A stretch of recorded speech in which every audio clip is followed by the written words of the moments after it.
Серғали Толыбеков атындағы номер 3 IT мектеп лицейі.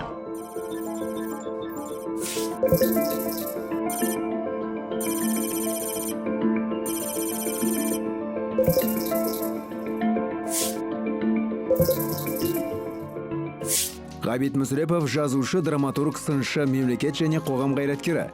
1902 жылы 22 наурызда қазіргі солтүстік Қазақстан облысы Жамбыл ауданы Жаңажол ауылында дүниеге келген. Азан шақырып қойған есімі Ғабде Әл-Ғабит. 1926 жылы Орынбор қаласындағы жұмысшы факультетін бітірген соң, Омбыдағы ауыл шаруашылығы институтында 1 жыл оқып, Бурабай техникумында оқытушылық қызмет атқарды. Тұңғыш шығармасы Едіге әңгімесін осы тұста жазды. 20 ғасырдағы қазақ әдебиетінің аса көрнекті өкілдерінің бірі жазушы Ғабит Мүсірепов. Олай дейтінім, көптеген туындылары төл әдебиетіміздің алтын қорына енген шығармалар және қай кезеңде болмасын өзекті. Менің жаныма жақын шығармалар ол ана туралы әңгімелері. Жазушы аналарға арнап 10 шақты әңгіме жазды. Солардың бірі ананың анасы әңгімесі.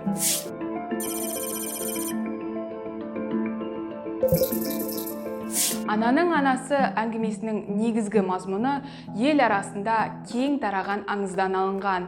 Мұнда елді шауып, жазықсыз жас қызды зорлап алып бара жатқан батырды қыз анасының сөзбен тоқтатып жеңгені, сөйтіп қызын жау қолынан азат етуі баяндалған. Шығарманың мазмұны Әйтілес ақсақалдың етектей сақалын балуан саусақтарымен салалап тарап қойып өткен өмір оқиғасының баяндалуынан басталады.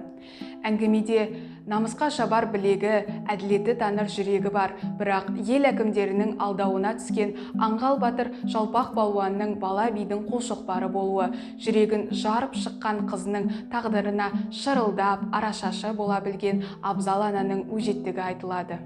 Шығармада ананың жарық дүние сыйлаған баласына деген махаббаты, одан туындайтын ана бойындағы күш-қуат, ізгілік, адамгершілік қасиеттер бейнеленеді.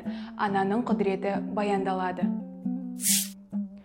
Жазушы Ғабит Мүсірепов суреткерлік әдісімен, шешендік сөз саптауымен сөз зергері атанып кеткен тұлға.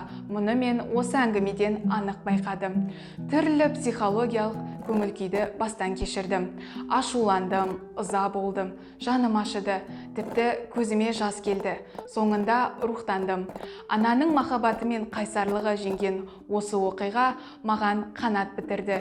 Жігерленіп, сана түйсіктерім гүлдей берді.